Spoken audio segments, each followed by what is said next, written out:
petang, salam sejahtera. Terima kasih karena bersama dengan saya di Nazilin Unity Channel.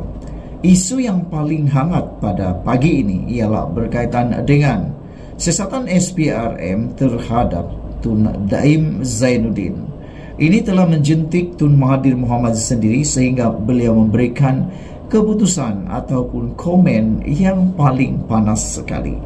Kita sebenarnya menunggu-nunggu mencari-cari apa komen Tun Mahathir di dalam isu terkini berkaitan siasatan SPRM terhadap Tun Daim Zainuddin dan juga pendedahan di laman sosial, laman web atau blog sabudin.com menulis tentang laporan polis yang pernah dibuat oleh Anwar Ibrahim terhadap Tun Daim Zainuddin pada tahun 1999. Ini telah menyebabkan Tun Mahathir bangkit dan mula bersuara. Beliau akhirnya buka suara, buka mulut, cerita hal yang sebenarnya. Namun ini pula yang Mahathir kata, semua tun perlu disiasat. Jika gagal jelaskan, sita harta mereka. Adakah maksudnya Tun Mahathir Mohamad pun sedia untuk disiasat? Adakah beliau juga sedia untuk disita harta? Ini kata-kata Mahathir. Semua tun perlu disiasat. Jika gagal jelaskan, sita harta mereka. Bekas Perdana Menteri Dr. Mahathir Mohamad memang terkenal dengan kenyataan-kenyataan sinis dan sindirannya yang tajam lagi pedas. Terbaru, Mahathir Mohamad memperli pihak berkuasa sambil menggesa kerajaan menahan reman semua mereka yang memegang gelaran tun, termasuk dirinya jika tidak mendedahkan sumber kekayaan mereka. Katanya itu selepas SPRM melancarkan siasatan terhadap bekas Menteri Kewangan Daim Zainuddin, juga bergelar tun dan adalah sekutu rapat Mahathir. Berhubung dakwaan pengubahan uang haram dan juga rasuah, kata Tun Mahathir, saya bersetuju sepenuhnya bahawa tun perlu disiasat jika mereka tidak dapat menjelaskan di mana atau bagaimana mereka mendapat uang itu. Harta mereka harus disita, kata Tun Mahathir. Untuk makluman anda semua, di Malaysia bilangan tun amat sedikit. Hanya mereka yang istimewa, hanya mereka yang layak, dan hanya mereka yang benar-benar boleh terima itu akan bergelar tun. Dan kalau tak silap saya, gelaran tun adalah gelaran atau pangkat yang paling tinggi ada di Malaysia. Ianya bukan mudah untuk diperoleh. Jadi kalau maksud kata Tun Mahathir ini, semua tun harus disiasat dan boleh ditahan reman kalau tidak menjelaskan dari mana mereka mendapat uang. Makna kata, ramailah tun yang bakal direman. Tapi pada hemat saya, bukan apa yang dikatakan oleh seperti Tun Mahathir. Bukan semua tun itu perlu disiasat oleh SPRM. Memandangkan bukan semua tun mempunyai banyak masalah ataupun ada masalah. Kata Tun Mahathir Mohamad, saya bersetuju sepenuhnya bahawa tun perlu disiasat. Jika mereka tidak dapat menjelaskan di mana atau bagaimana mereka mendapat uang itu, harta mereka harus disita. Kata Tun Mahathir, tidak perlu mendapatkan bukti dokumentari, tetapi salah laku mereka. Sakwa sangka sahaja sudah memadai. Wah, begitu hebatnya Mahathir cuma menyindir kerajaan pada kali ini. Tun bukan sahaja harus disiasat, kata Mahathir, mereka juga perlu direman sehingga mereka mendedahkan sumber uang mereka. Jika mereka tidak berbuat demikian, ia pasti kerana mereka mahu menyembunyikannya, katanya sinis pada hantaran di media sosial hari ini. Minggu lalu, SPRM menyita Menara Ilham, sebuah bangunan bernilai komersial tinggi milik Daim dan keluarganya. Ini dilaporkan berlaku selepas bekas menteri itu enggan mematuhi permintaan SPRM untuk mendedahkan pegangan kewangannya dan juga keluarga. Penyitaan itu dikaitkan dengan penyiasatan anti pengubahan wang haram yang bermula pada akhir Mei lalu mengenai transaksi korporat bernilai RM2.3 bilion pada November 1997. Urus niaga itu melibatkan Syarikat Senarai Awam Renong Berhad dan United Engineers Malaysia Berhad. Agensi anti rasuah itu juga dilaporkan sedang menyiasat perniagaan Daim dan bagaimana tokoh korporat itu memperoleh semua asetnya.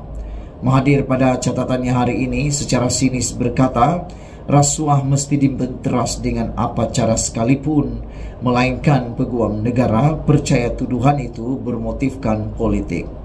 Jika peguam negara berpendapat tuduhan itu berpunca daripada politik, adalah hak peguam negara untuk tidak meneruskan pendakwaan. Pasport perlu dipulangkan. Ini adalah hak AJ. Mahkamah tidak boleh mempersoalkan keputusan peguam negara, tambahnya. Mahathir juga dipercayai merujuk keputusan Jabatan Peguam Negara untuk menarik balik tuduhan rasuah terhadap timbalan Perdana Menteri Ahmad Zahid Hamidi, antaranya atas sebab kebimbangan terhadap dakwaan penganiayaan politik. Bekas ahli Parlimen Langkawi itu juga merujuk kepada anak didiknya Syed Saddiq Syed Abdul Rahman yang dijatuhkan jatuhi hukuman sebat atas kesalahan rasuah. Malaysia benar-benar mengikut kedaulatan undang-undang, malah pesalah pertama mesti menerima kuasa penuh kedaulatan undang-undang. Jika hukuman sebat adalah wajib, maka pesalah mesti disebat. Di Malaysia, undang-undang adalah tertinggi. Kita semua mesti mematuhinya, kata Tun Mahathir. Sekian dulu untuk kali ini. Jangan lupa tinggalkan komen anda, tekan butang subscribe. Kita jumpa lagi. Bye-bye. Selamat petang, salam sejahtera. Terima kasih karena bersama dengan saya di Nazilin Unity Channel. Yang paling mengejutkan kita hari ini ialah berkaitan dengan banjir di Kelantan. Banjir di Kelantan itu biasa saja. Banjir di Terengganu pun biasa. Bukan karena ianya biasa-biasa, tetapi sudah menjadi seperti lumrah untuk banjir berlaku di Terengganu dan Kelantan pada waktu musim tengkujuh. Namun kali ini yang menjadikannya amat pelik dan luar biasa menarik perhatian ramai netizen, khususnya para pemerhati politik dan pemerhati isu semasa di Malaysia, ialah apabila berlaku kejadian banjir yang amat maha dahsyat. Ada orang kata banjir di Kelantan maha dahsyat, lebih dahsyat daripada yang paling dahsyat, lebih dahsyat daripada tahun-tahun yang sebelumnya. Ini menimbulkan persoalan, sehingga saya cuba mencari apa yang dimaksudkan banjir di Kelantan maha dahsyat.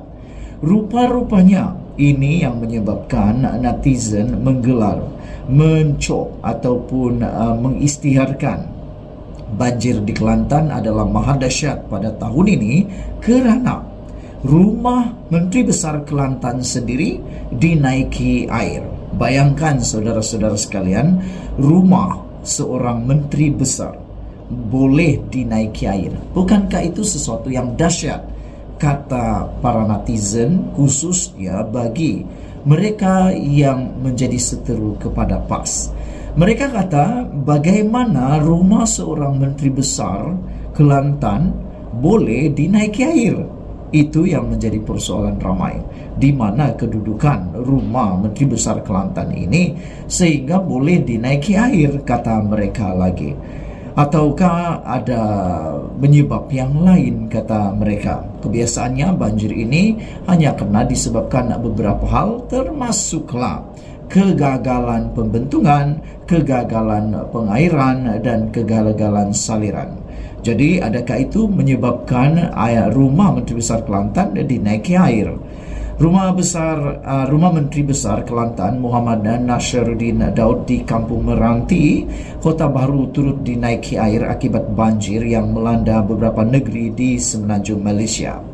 Pun begitu, banjir tidak menghalang Muhammad Nasruddin daripada meneruskan tugasan menerajui pentadbiran di negeri itu. Paras air naik agak cepat, kata laporan ini di Malaysia Kini. Lewat malam tadi, kawasan rumah saya turut dinaiki air dan sekitar Kampung Meranti, kata beliau.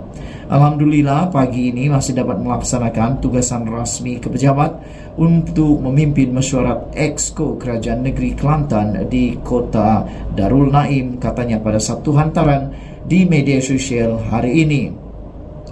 Setakat awal pagi tadi, jumlah mangsa banjir yang dipindahkan di 6 negeri yang terjejas banjir terus meningkat kepada 28.310 orang, dan dengan Johor dan Sabah menjadi negeri terbaru dilanda bencana itu. Pusat Kawalan Bencana Agensi Pengurusan Bencana Negara NADMA memaklumkan Kelantan kekal dengan jumlah mangsa tertinggi sebanyak 17.466 orang yang dipindahkan ke 89 pusat pemindahan sementara PPS, meningkat daripada 15.145 orang yang ditempatkan di 92 PPS pada 4 petang semalam. Di Terengganu pula, jumlah mangsa sedikit menurun kepada 10.103 orang yang berlindung di 113 PPS. Ini berbanding 10.199 orang di 125 PPS petang semalam. Begitu juga di Pahang yang merekodkan seramai 485 mangsa di 9 PPS berbanding 590 mangsa di 13 PPS.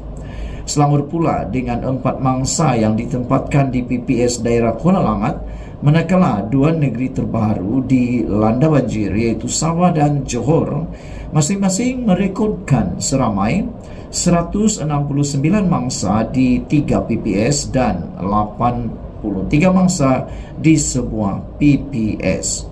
Hujan berterusan juga dijangka berlaku sepanjang hari ini di Terengganu, daerah Dungun dan Kemaman, Pahang, Jerantut, Kuantan, Pahang, Pekandan, Rompin dan Johor, Segamat, Mersing dan Kota Tinggi.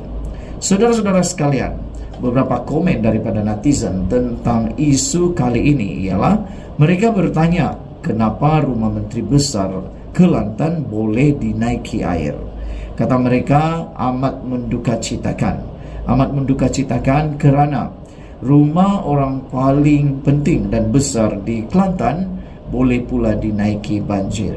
Ada yang bertanya, kata mereka, adakah pemimpin-pemimpin di Kelantan juga terjejas yang lain? Saudara-saudara sekalian, ayuhlah kita berdoa untuk kesejahteraan negara kita. Kita berdoa supaya semua mangsa banjir dalam keadaan yang selamat dan dipermudahkan. Semoga Menteri Besar Kelantan juga dalam keadaan yang sihat walafiat dan banjir di rumah beliau dapat surut dengan lebih cepat. Sekian dulu untuk kali ini. Jangan lupa tinggalkan komen Anda, tekan butang subscribe. Kita jumpa lagi. Bye-bye.